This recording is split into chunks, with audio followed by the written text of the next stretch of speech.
ভূমিকম্পের সবচেয়ে বেশি ঝুঁকিতে জলাশয় ভরাট করে বানানো রাজধানীর ভবনগুলো।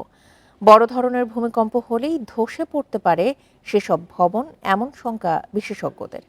আর নগর পরিকল্পনাবিদেরা পরামর্শ দেন, সব স্থাপনার দ্রুত মূল্যায়ন করে প্রয়োজনে ভেঙে ফেলতে হবে ঝুঁকিপূর্ণ ভবন।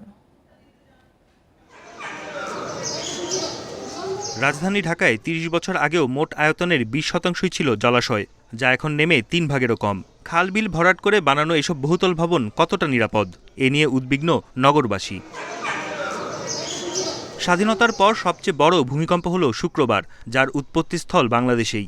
এমন প্রেক্ষিতে রাজধানীর ভবনগুলোর স্থায়িত্ব কেমন হবে তা জানিয়ে বিশ্লেষকরা বলছেন, ডোবানালা ভরাট করে বানানো ভবনগুলোই সবচেয়ে বেশি ঝুঁকিতে। সাধারণত ভূমিকম্প হলে যেখানে ওর সয়েল থাকে, মানে যেটা অনেক পুরনো সয়েল, আজকে থেকে 500 বছর বা 700 বছর আগে, আর একটা জায়গায় ডেভেলপ সয়েল, আপনি হয়তো একটা জলাশয় বা একটা নিম্নভূমি যেটাকে আপনি ভরাট করেছেন, তো এখানেই আসলে বিষয়টা এসে মানে ক্ষতির দিকটা এখানে আসে। যেখানে আমরা ভরাট করেছি এখানে সয়েল অ্যাম্প্লিফিকেশন যখন একটা ভূমিকম্প হবে তখন বেশি হবে, ওই জায়গায় শেকিংটা তখন বেশি হবে।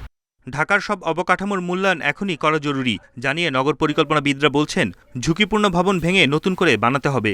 জলাশয় ভরাট করে আর কোনো নতুন স্থাপনা যাতে না হয় তা নিশ্চিত করতে হবে রাজুককেই।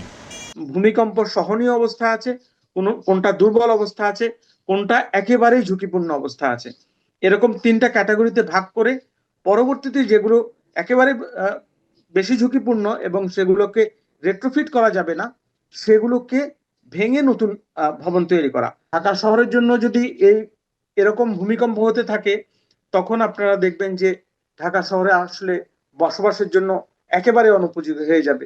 রাজধানী উন্নয়ন কর্তৃপক্ষের তথ্য, টাঙ্গাইলের মধুপুর ফল্টে যদি 6.9 মাত্রার ভূমিকম্প হয়, তাহলে ঢাকার প্রায় 8.5 থেকে 14 লাখ ভবন ধসে পড়বে, যা মোট ভবনের 40 থেকে 64%।